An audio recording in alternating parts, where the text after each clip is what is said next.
Have you ever told a lie so desperate, so necessary, that it felt like your only path to survival? A lie that protected something precious, something you couldn't bear to lose. The thing about lies is that they're like seeds planted in shallow soil. No matter how carefully you tend them, eventually they break through the surface, and what grows isn't always what you expected. In the historic city of Savannah, Georgia, where Spanish moss hangs from ancient oaks like the whispers of generations past, Grace Walker told such a lie meant to save her marriage, a lie about carrying a child. But sometimes when we pull one thread of deception, we unravel something far greater than our own secrets. This is a story about the courage to face the truth, no matter how terrifying, and how sometimes our greatest mistakes can lead to our most profound freedom. Magnolia Drive stood as an eternal testament to Southern prosperity. Grand colonial homes with pristine white columns lined the street like sentinels, guarding the wealth and reputation of Savannah's elite families. Among them, the Walker estate commanded particular respect. 3 acres of manicured gardens surrounding a home that had witnessed 5 generations of the city's most influential real estate dynasty. For Grace Walker, every step up that sweeping driveway still felt like trespassing, even after 2 years of marriage. At 27, Grace carried herself with the cautious demeanor of someone perpetually afraid of taking up too much space. Her soft-spoken nature and tendency to lower her eyes when addressed had once been mistaken for Southern charm. In reality, it was the residue of growing up as the daughter of a department store clerk in the working-class side of town, a life that hadn't prepared her for the scrutiny of Savannah's upper echelon. "Mrs. Walker is waiting in the solarium," announced the housekeeper as Grace entered the foyer, still clinging to her canvas tote bag like a shield. Eleanor Walker's solarium was a cathedral of crystal and botanicals where exotic plants thrived. Under her meticulous care, much like her relationships, Eleanor pruned away any imperfections with decisive, sometimes cruel precision. "Grace, darling, you're late." Eleanor didn't look up from the orchid she was examining. At 58, she maintained the posture and composure of a woman who had never questioned her place in the world. Her silver blonde hair was swept into an immaculate chignon, not a strand daring to rebel. "I'm sorry, Eleanor." The gallery had a last-minute client. Grace settled into a wicker chair, instinctively smoothing her simple linen dress. Still wasting time with those little paintings? I suppose it keeps you occupied until more important matters take precedence." Eleanor's smile remained fixed as she finally looked up. "I've invited the Hendersons for dinner on Friday. Their son just made partner at his firm. A doctor, 34 and already with 2 children. The familiar weight settled in Grace's stomach. 2 years of marriage, and Eleanor's hints about grandchildren had evolved from gentle nudges to pointed statements that landed like accusations. Daniel works too much," Eleanor interrupted. "That's what he inherited from his father. Ambition, dedication to the Walker name." She moved to a different plant, severing a yellowing leaf with silver shears. "What he needs is an heir, something to truly secure his future, and yours, of course." The last 2 words hung in the air, a reminder that Grace's position in this family remained conditional. Later that evening, Grace found refuge in her studio, the converted carriage house where Daniel had insisted she continue her art when they married. The paint-splattered space with its north-facing windows was the single place on the Walker estate that felt truly hers. "There you are." Daniel's voice carried a warmth that still made her heart skip, even after 7 years together. At 32, Daniel Walker carried his privilege with surprising humility. Tall and athletic from years of rowing crew at Vanderbilt, he had his father's strong jaw and his mother's calculating eyes, though on him they appeared merely thoughtful rather than cold. "Your mother had me over for tea," Grace said, not turning from her canvas. Daniel sighed, wrapping his arms around her from behind. "Let me guess. The Henderson's son and his perfect procreation timeline came up?" Grace leaned back against his chest. "She'll never think I'm good enough, will she?" "Hey." Daniel turned her gently to face him. "You are everything. more than enough. Mom is, traditional, old-fashioned. She said something else today. Grace studied, her paint-stained fingers. She said if we don't have children soon, people will start to talk. That in families like yours it raises questions. Daniel's jaw tightened momentarily. Don't listen to her. We agreed. When we're ready, not when Savannah society dictates. But that night, as they lay in bed, Daniel whispered something that would change everything. You know I'd never pressure you, but sometimes I worry. If we don't have children, my mother will never let you have peace. She believes a walker. Air is everything. In the darkness, Grace stared at the ceiling, Eleanor's words echoing alongside Daniel's concern. For the first time, she considered how fragile her happiness might be, how tenuous her place in this world and in Daniel's life. By morning, a desperate idea had taken root. I can't help but wonder. Lisa Carter's apartment was the antithesis of the Walker estate, a cozy two-bedroom walk-up above a bookstore filled with mismatched furniture and the warmth of actual living. As Grace's oldest friend since their days at Savannah Public High, Lisa was the only person who knew both versions of Grace, before and after she became a Walker. You're going to what? Lisa nearly spilled her coffee. At 29, with her practical scrubs and no-nonsense ponytail, Lisa had built a reputation as a compassionate but straightforward labor and delivery nurse at Savannah Memorial. Lower your voice, Grace pleaded, glancing around the busy cafe. I'm sorry, but you're telling me you're going to fake a pregnancy to appease your mother-in-law? Grace, that's insane, and that's like sitcom-level insane. Grace twisted her wedding ring. It's just for a little while. Just enough to get Eleanor off my back. Then I'll say I lost it. A miscarriage. After that, she'll have to back off for a while out of decency. Lisa set down her mug.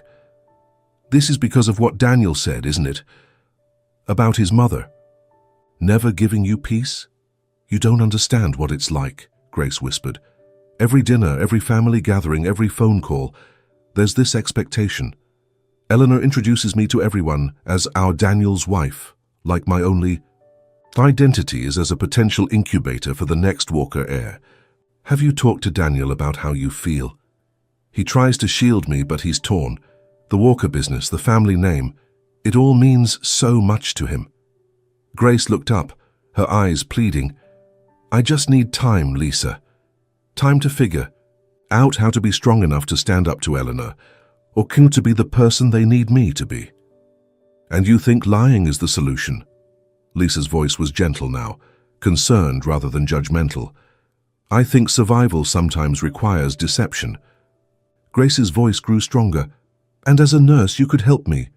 Medical terms, appointment schedules, what I should be experiencing. Lisa stared at her oldest friend for a long moment. This will blow up in your face, Grace. But I can see you're determined. She reached across the table. I won't help you lie, but I'll be there to catch you when this falls apart. Because it will. What started as a desperate improvisation quickly evolved into an elaborate performance. Grace announced the pregnancy at Sunday dinner, watching Eleanor's face transform from perpetual disappointment to calculated satisfaction. Daniel's reaction was everything she'd hoped for, pure joy that made her both love him more and hate herself deeper. I've made an appointment with Dr. Bennett, Grace told Daniel after Eleanor had left the room to call everyone. Samuel Bennett? Mom's friend from the hospital board? Grace nodded, the first real flicker of fear crossing her face. Within weeks, Grace found herself in the pristine office of Savannah Women's Health, where Dr. Samuel Bennett regarded her with professional courtesy. Mrs. Walker, what can I do for you today? At 40, Dr. Bennett carried himself with the calm assurance of someone comfortable with life's most intimate moments. His kind eyes seemed to see more than he let on. I believe I'm pregnant, Grace said, the lie. Now practiced? About 6 weeks. Dr. Bennett smiled. Congratulations, let's confirm that and get you started on prenatal care. The panic must have shown on her face because he added, First baby? It's normal to be nervous. Actually, Grace, leaned forward, lowering her voice. "I've taken tests at home. Multiple tests, as I'm certain. I'd just like to skip ahead to confirming everything's healthy and getting a due date." Dr. Bennett's expression didn't change, but something in his eyes shifted. "I see. Well, standard protocol is still to confirm with a blood test. Hospital policy." It was Lisa who provided the solution, a vial of blood from an actually pregnant patient with the label switched, an ethical breach that could cost her nursing license. But as she told, "Grace, this is the only way I'll help you so I can control how deep this goes." The blood test came back positive. Dr. Bennett scheduled an 8-week ultrasound, which Grace had to reschedule multiple times. Medical records were fabricated. Appointments were allegedly attended at another clinic during a fictional trip to visit Grace's mother. Eleanor transformed like a butterfly emerging from a chrysalis of disdain. Suddenly, Grace was included in family decisions, introduced to Eleanor's friends with prideful acknowledgement, even given the keys to the family's beach house for some quiet relaxation in your condition. Daniel was the hardest to deceive. His genuine excitement, picking up parenting books, discussing names, planning a nursery, was like shards of glass in Grace's heart. But with each passing week, escaping the lie became more impossible. The deeper she sank, the more Eleanor seemed to thaw toward her, and the happier Daniel appeared. "You're glowing," he told her one night, his hand resting on her still flat stomach. Grace had practiced her responses, but nothing prepared her for the love in his eyes. "I'm happy," she said truthfully, though not for the reasons he believed. Isn't it fascinating how one deception can grow until it becomes a world of its own? Grace's lie has given her what she wanted: acceptance, peace from judgment, her husband's joy. But at what cost? The pressure is building for Grace, and soon she'll have to make a choice that could cost her everything she's trying to protect. By the supposed 4th month of her pregnancy, Grace had mastered the art of deception, strategic clothing choices, carefully timed morning sickness, a pillow strategically placed under loose dresses for family photographs. The lie had become a full-time job, and with each passing day the inevitable reckoning grew closer. "You can't maintain this," Lisa warned during one of their secret meetings. "You're running out of excuses for why Daniel can't attend doctor's appointments, and soon you'll need to show actual physical changes." Grace stared out the window of Lisa's apartment. "I know, that's why I've decided. Next week, I lose the baby." Lisa's face fell. "Grace, it's the only way out." A miscarriage. Around 16 weeks. Common enough to be believable, late enough to earn sympathy and space from Eleanor. "And Daniel, have you thought about what this will do to him?" Grace couldn't meet her friend's eyes. "He'll be devastated, but he loves me. We'll get through it." "This isn't just about lying anymore, Grace. You're going to break his heart." The miscarriage was performed with terrible precision. Grace chose a night when Daniel was working late, calling him in tears from their bathroom floor. His panicked drive home, the emergency room visit where Lisa was conveniently on duty to confirm the loss, Dr. Bennett's somber face as he delivered the news that sometimes these things simply happen. Daniel's grief was like a physical presence in their home, genuine, raw, and completely deserved. His red-rimmed eyes and gentle care for Grace in the aftermath made her self-loathing. Reach new depths, Eleanor's reaction was more complex. After the initial shock and obligatory expressions of sympathy, a calculating disappointment returned to her interactions with Grace. "These things happen," Eleanor said during her brief hospital visit, the exact words echoing Dr. Bennett, but with none of the compassion. "When you're feeling better, we should discuss trying again. Perhaps there are specialists." Grace had expected a reprieve. Instead, the pressure merely shifted form. 3 weeks after the miscarriage, Eleanor arrived at their home unannounced, settling herself in the living room with the air of someone about to conduct business. "I've been speaking with Samuel, Dr. Bennett," Eleanor clarified, though Grace knew exactly who she meant. "He mentioned something that I think could be important for your future attempts." Grace set down her tea, a sense of dread building. "Genetic testing," Eleanor continued, "for the entire family, to rule out any inherited conditions that might complicate future pregnancies. That seems excessive," Grace managed. "Is it? A simple blood test to ensure the Walker line isn't carrying something that caused this tragedy. Daniel has already agreed." Grace's cup clattered against its saucer. "He has, of course. He wants children, Grace, Walker children." Eleanor's smile didn't reach her eyes. "The appointments are scheduled for Thursday. The whole family, you, Daniel, myself, even Richard is flying in from Charleston." The trap had been laid, and Grace had walked right into it. DNA testing would reveal there had never been a pregnancy, and worse, would expose her as a liar to the man she loved more than anything. That night, alone in her studio, Grace finally broke. Collapsing onto the paint-splattered floor, she sobbed until her throat was raw, surrounded by half-finished canvases that suddenly seemed like manifestations of her incomplete truths. "Grace?" Daniel's voice came softly from the doorway. "What's going on? Talk to me." Looking into his concerned face, Grace knew the moment had come, the moment that had always been inevitable. "I have to tell you something," she whispered, her voice trembling. "And after I do, you might never look at me the same way again." The confession poured out of her like a fever breaking, every lie, every manipulation, every moment of guilt. Daniel's expression shifted from confusion to disbelief, to a quiet devastation that was worse than any anger. "Why?" he finally asked, the single word containing a universe of hurt. "Because I was afraid," Grace admitted. "Afraid of disappointing you, afraid of never being enough for your mother, for your family name, afraid of losing you, by lying to me about the most important thing in our life together." Daniel's voice was hollow. "By letting me believe we had created a child and then letting me mourn something that never existed. I never meant for it to go so far." Grace couldn't bring herself to reach for him, knowing she'd sacrificed the right to his comfort. It started as a way to stop the pressure just for a while, and then it became this monster I couldn't control. Daniel stood, pacing the small studio. "The DNA test. That's why you're telling me now. Because you'll be exposed." Grace nodded, shame burning through her. "I'll tell your mother everything myself. I'll face the consequences, but I needed you to hear it from me first. I don't even know who you are right now." Daniel moved toward the door. "Where are you going?" Grace asked, panic rising. "I need space, time." He paused, not looking back. "We still have to do the DNA test tomorrow.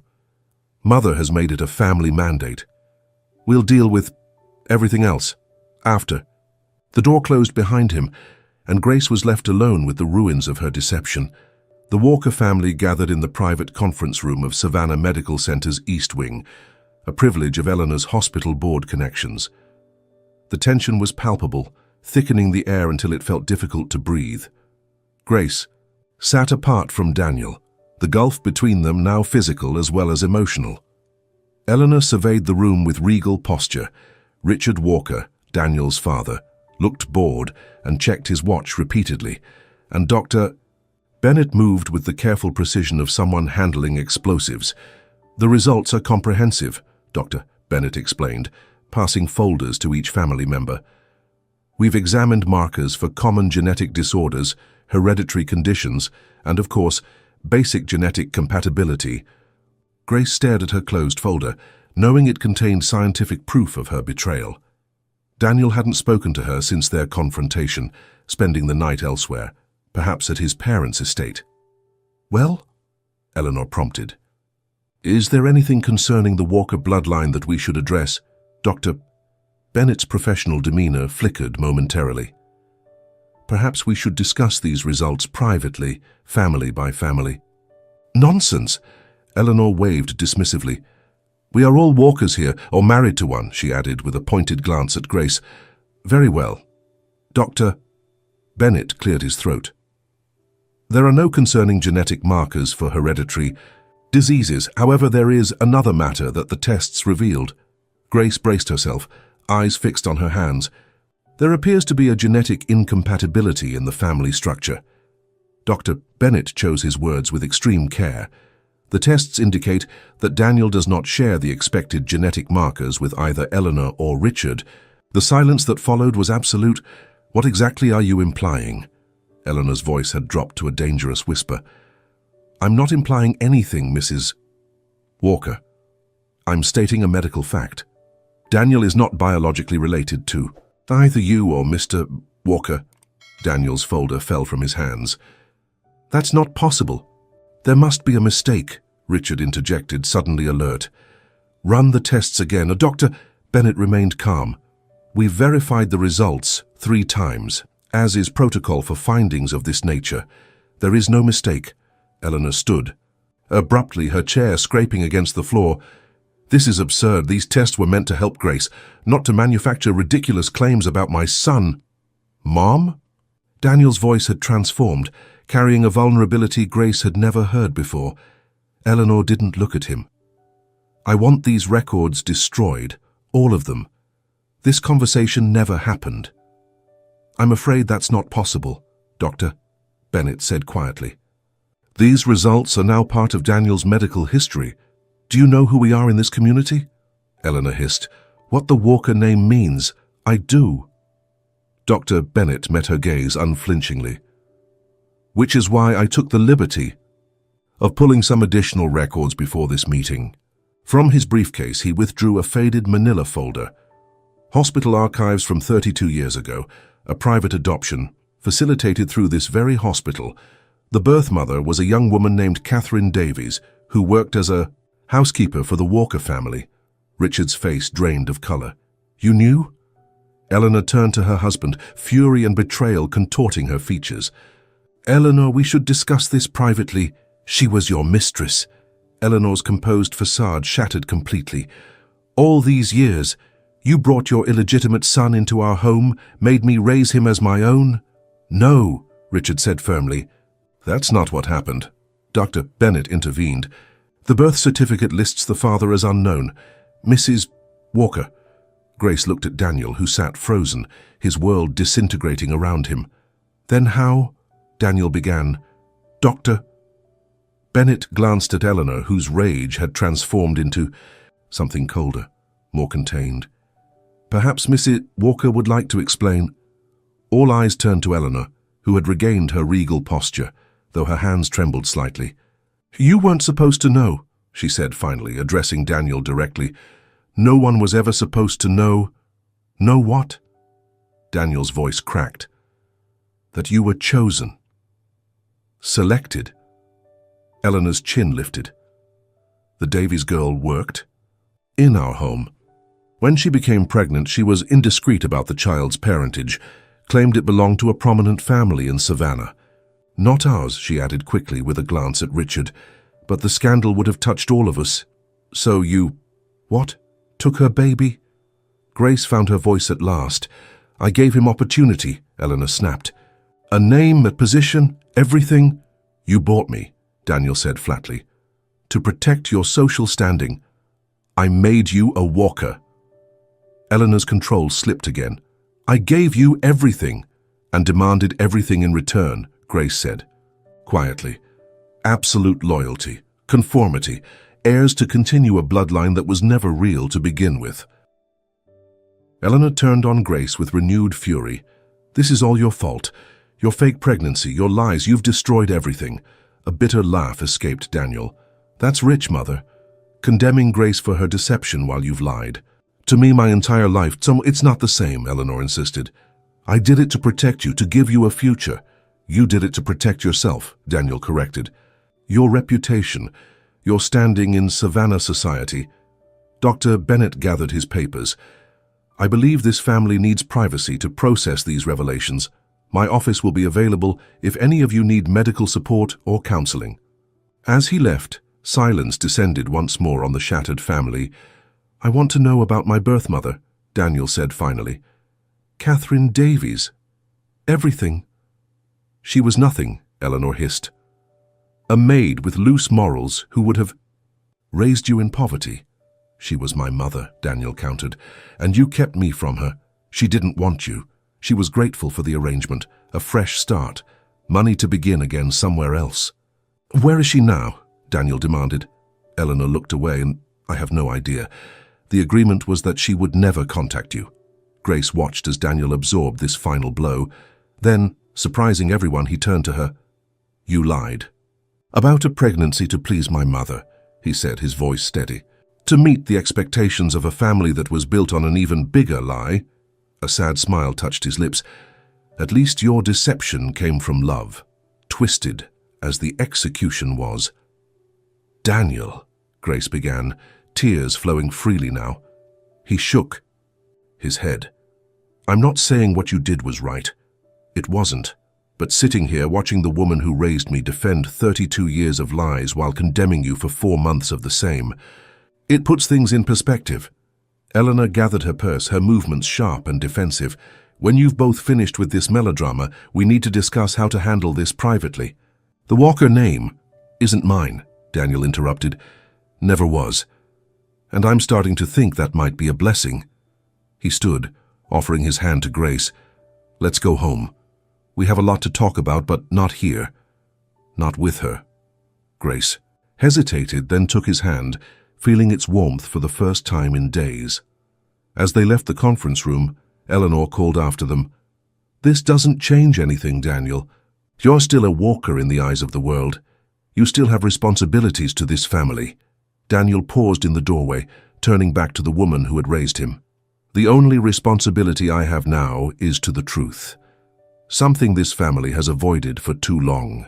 3 months later, Grace stood in the bright sunlight of a small garden behind a modest craftsman bungalow on Savannah's east side, far from Magnolia Drive and the Walker estate. Wind chimes tinkled softly in the breeze as she arranged fresh flowers on a patio table. "They're perfect," Daniel said, appearing with 2 glasses of lemonade. His face was more relaxed than she'd seen it in years. The burden of expectation lifted from his shoulders. "Are you nervous?" Grace asked. "Terrified," he admitted. "What do you say to the mother you never knew you had? The one who gave you up?" "You say hello," came a voice from the garden gate. A woman in her 50s with Daniel's same warm eyes and gentle smile stood hesitantly at the entrance. "You say, 'It's nice to meet you at last.'" Catherine Davies had been found living quietly in Charleston, never having traveled far from the son she'd given up. She'd respected the agreement with Eleanor all these years, watching Daniel grow, up from a distance through newspaper clippings and society pages. As mother and son embraced for the first time, Grace stepped back, giving them space for a reunion 3 decades overdue. Later, as the 3 of them shared the simple meal Grace had prepared, Catherine explained the final piece of the puzzle. "I never told anyone who your father was," she told Daniel. "Not because I was ashamed, but because he was married and his wife was ill. He didn't even know about you." "Eleanor assumed the worst," Daniel said. Catherine nodded. "She offered money and a promise that you'd have opportunities I could never give you. I was 19, alone, terrified. I convinced myself it was for the best." "So it wasn't your fault," Grace said gently. "Eleanor Walker has a way of making impossible choices seem like the only option. The funny thing is," Daniel mused, "all those years of pressure to continue the Walker bloodline. And it wasn't even my blood to continue." Catherine reached for his hand. "But you have mine's and your father's. He was a good man, despite his mistakes. A doctor who believed in helping others." "Like father, like son," Grace said with a smile. Daniel had left the Walker real estate empire behind, returning to the medical studies he'd abandoned to please his adoptive parents. Sometimes the truth sets you free in unexpected ways. As the afternoon light softened, Grace watched Daniel and Catherine deep in conversation, decades of separation beginning to heal. The lie that had begun this journey, her desperate attempt to please Eleanor, had unraveled a much greater deception, one that had imprisoned them all. She thought of Eleanor, who had reportedly left for an extended stay in Europe after the scandal, unable to face the collapse of her carefully constructed facade. The Walker name would recover, it always did. But Eleanor's relationship with Daniel might never be repaired. Some lies, Grace had learned, weaken under the weight of truth. crumbling to reveal the insecurities that spawned them. Others stand as testaments to the lengths we'll go to protect those we love, misguided as those efforts may be. Daniel caught her eye across the table and smiled. A real smile, unburdened by expectations or the pressure of legacies built on falsehoods. They were starting over, both of them forever changed by the truths they'd discovered and the lies they'd told. In the end, perhaps that was the greatest lesson. No truth remains hidden forever. And sometimes, facing our deepest deceptions is the only path to authentic freedom.